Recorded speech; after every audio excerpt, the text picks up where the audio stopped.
Recently, Indian physicist and social environment activist Vandana Shiva was speaking about how she entered the famous sandalwood smuggler and Bandit Virappan's area in the southern Tamil Nadu's Shattamangalam forest, and she went there because she wanted to collect some seeds from there. That's an area where seeds wouldn't have been destroyed because Virappan and his men used to live there and nobody dared to venture in for a long time until very recently. An indigenous tribal peasant came out from the hut, stopped her in her track as she was about to collect seeds, and looked at her almost with disdain. She was surprised and said, "What's the big deal? There's 9 seeds out here. Let me just take one." Someone translated what the tribal man was getting offended by. He said that this woman doesn't know about our Navyadhana. Navyadhana means 9 grains or legumes. He went on explaining that how a grain or legume associated with each of the 9 planets. Yes, in ancient India, we considered 9 planets to exist in our solar system, including Moon, which was considered as a planet, with shadow planet as Rahu and Ketu, because Uranus, Neptune, and Pluto weren't discovered till then. But still, we used to consider 9 planets. Imagine the foresight and ancient wisdom. And this illiterate tribal man told Vandana Shiva that we do this because we believe that planetary properties are ingrained inside these seeds. So what you see when you look up, the same stuff exists within you in a very tiny little way. The 9 planets in cosmos and the 9 seeds in my field and the biodiversity of food that my family needs are in one continuum, in perfect harmony. So in that seed is the cosmos. How don't you know this? Vandana Shiva, with a master's degree in philosophy of science, had a jaw-dropping reaction, needless to say. Particularly in time of climate change, the homogenization of crop production was dangerous, and this man, without any connection and knowledge of astronomy or agricultural science, had this profound wisdom. Well, such a diverse and rich country is India.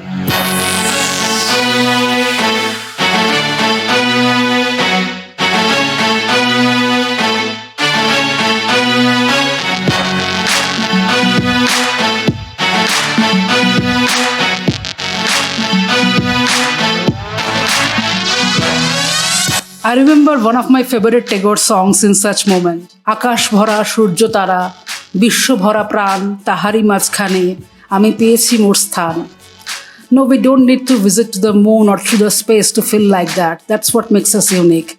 The part of you that can connect with swimming turtles, that same part of you has already connected with lunar craters as gently as Vikram lander touched the south pole of the moon. Tibetan shamans, Australian aboriginals, ancient Indian astrologers, Greek philosophers already knew that. And I know we are going to make this happen. I'm so confident about Chandrayaan 3's successful lunar landing that I am making this video a day before the touchdown attempt, because this time I feel it in my bones. And moon rules our intuition. That's what intuition tells me. And just in case things go wrong, I will still upload this tomorrow with the solace of next time. Today I'm not going to speak about the hardcore science behind how India's 3rd lunar mission made this journey with the aid of gravitational slingshot, or how Vikram lander has made this successful soft landing possible.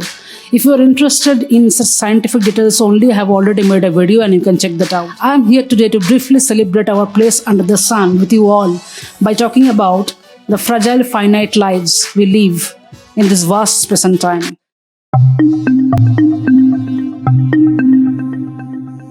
Beautiful is where the line between light and dark, pleasure and pain, love and hate, life and death gets blurred. And so is ugliness. That's life's sacred and unfathomable dichotomy. Away from all happening places, have you ever sat on a hilly area on your seaside, felt just completely content, full with your resplendent self, at least for a few minutes, and watched the stars twinkle and while listening to the orchestra of insects as they hum along throughout the night, just being part of this creation that's around you and surrendering to its primacy and inherent dignity?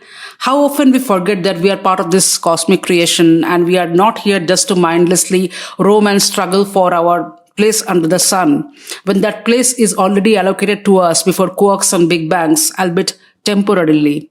We live in this one planet revolving around one star amidst 200 billion trillion stars in this universe, of which 400 billion twinkles in our Milky Way galaxy amongst 200 billion galaxies. So we are infinitesimally small and minuscule, no question about that. But at the same time, we are a collection of atoms. Some of them are as old as time. Some of them can be found in moon. The human body contains around 20 different elements, mostly made inside ancient stars. The hydrogen atom inside your body are made during Big Bang. All other elements were formed inside a star long ago, far flung into space, mostly during a supernova explosion. So suddenly the connection and the patterns aren't minuscule and insignificant anymore. As Carl Sagan said, we are a way for the universe to know itself. Or in other words, we are the means using which the universe is exploring itself. What else is us going to the moon or even attempting to go there? As if the universe is writing a story using us as writers. If you haven't got an opportunity to spend considerable amount of time stargazing near sea, I'm sure most of you have stepped outside in full moon night. The entire animal world actually gets impacted. Their behavioral pattern, reproduction cycle, migration pattern, everything gets affected with different phases of moon. And so is our human body. It's not devoid of influence of the moon. Our mood, our entire emotional spectrum changes according to different phases of moon. So if you have already connected with lunar light consciously, at a microcosmic level, you have already been there. Because the same elements you are actually imbibing within yourself. And some of the elements are actually present from a primordial time inside yourself. Now, if you are a highly left-brained individual with not so developed right brain, you may find it difficult to grasp this as within so without concept, which is a universal law that shows that the outside world is a mere reflection of our inner world. You may even find it ridiculous to hear that you have been to moon because you have been bathed in lunar light. So let me tell you that scientists found similarities between the workings of two systems completely different in scale. The network of neuronal cells in the human brain and our galaxies, even if they are varied in size by 27 orders of magnitude. This unusual study revealed tantalizing similarities between the brain's neuronal network and our observable universe, including matter density fluctuations in brain and the cosmic wave. So if you are nearly as lunatic as me, you have definitely been to moon even before Chandrayaan 3.